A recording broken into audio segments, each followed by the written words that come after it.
Assalamualaikum warahmatullahi wabarakatuh. Sekarang kita belajar tentang aturan turunan.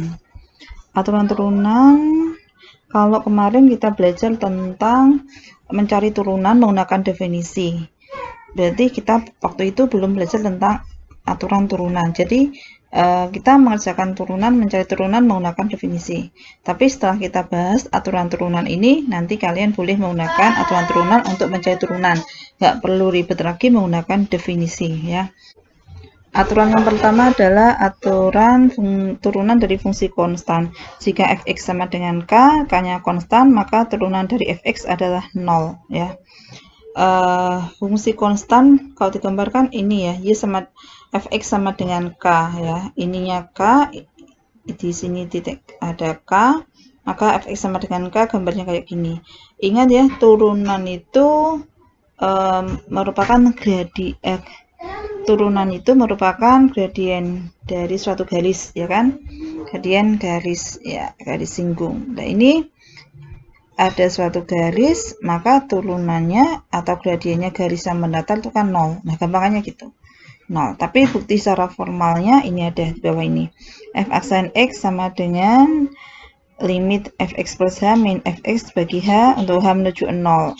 Karena fungsinya konstan, maka fx plus h juga, kalau fx-nya k, maka fx plus h juga k. Namanya juga fungsi konstan ya kan, tetap. Maka ini k dikurangi fx-nya juga k per h. Jadi kita kurangkan 0, 0 per h adalah 0, limit 0 untuk x h menuju 0 adalah 0.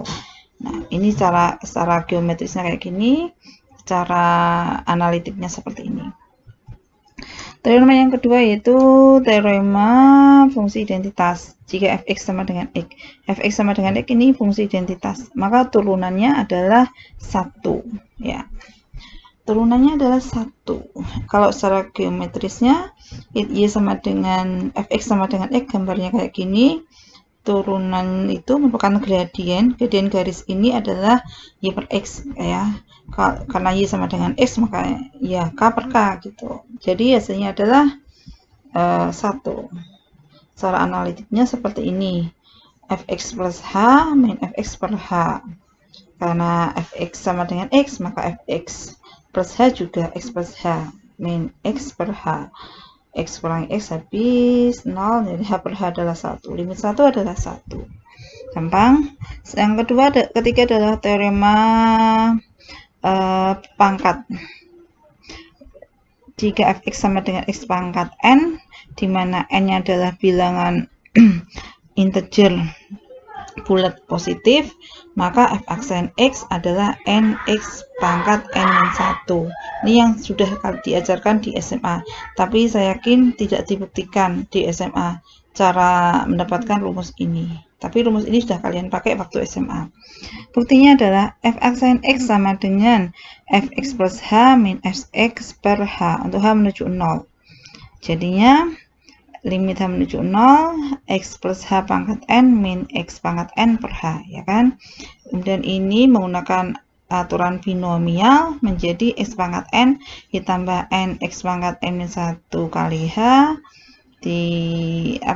tambah n kali n min 1 per 2 x pangkat n min 2 h kuadrat. Koefisiennya ini menggunakan kombinasi nk ya, kombinasi ini.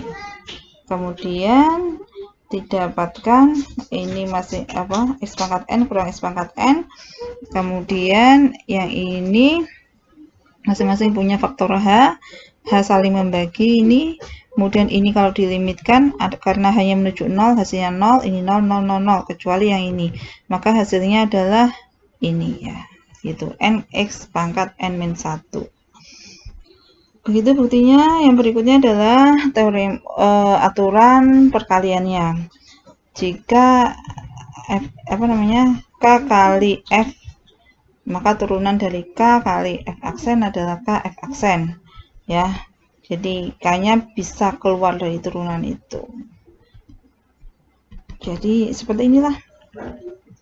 fx-nya adalah kfx, maka f turunannya adalah kf aksen x. Saya kira buktinya mudah juga untuk diamati.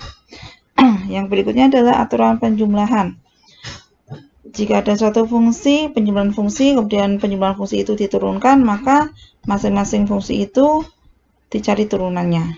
Ini buktinya saya kira juga memahaminya tidak susah, gampang. Yang berikutnya adalah aturan pengurangan. Ini mirip dengan yang penjumlahan tadi ya. Buktinya silakan dibaca sendiri.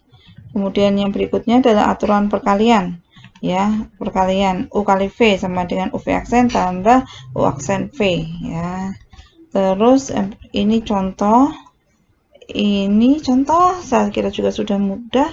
Turunan dari ini perkalian ya, berarti ini dikalikan turunannya sebelah sini ditambah sekarang ini yang diturunkan, ini yang enggak gitu. Hasilnya seperti ini. Saya kira juga mudah. Terus aturan pembagian ya, pembagian U per V sama dengan U per V atau di sini ditulis F dibagi G, yaitu G F aksen dikurangi F G aksen per G kuadrat. Gitu. Ini di SMA juga ada. Kemudian ini contohnya, saya kira juga mudah, mengingat di SMA, saya nggak akan bahas panjang lebar. Kalau mau dipelajari, ya silakan dicoba dikerjakan ulang, hasilnya kayak gini.